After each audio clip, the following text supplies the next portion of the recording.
মউত হিসাবে মানুষ 4 প্রকার। নাম্বার 1, ওই সব লোক যাহারা মউতকে মোটেই স্মরণ করে না, করিলেও অন্যায় ভাবে করে, ইহারা সম্পূর্ণ দুনিয়াতে লিপ্ত রহিয়াছে। নাম্বার 2, ওই সব লোক যাহারা আল্লাহকে ভয় করে ও তাহার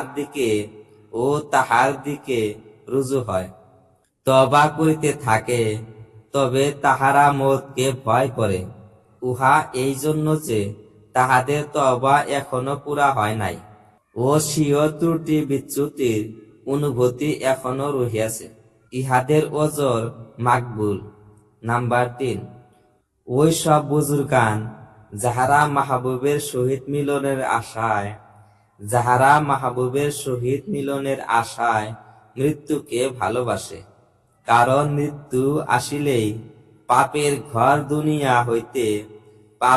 ঘর দুনিয়া হইতে নিস্তার পাইয়া আল্লাহর সহিত মিলিতে পারে। হযরত হুযায়ফা রাদিয়াল্লাহু আনহু মৃত্যুকালে বলিয়াছিলেন, মাহবুব মৃত্যু অভাবের সময় আসিল। হে মওলা, তুমি জানো আমি অভাবকে মালদারি হইতে সব সময় বেশি পছন্দ করি। রোগকে সুস্থ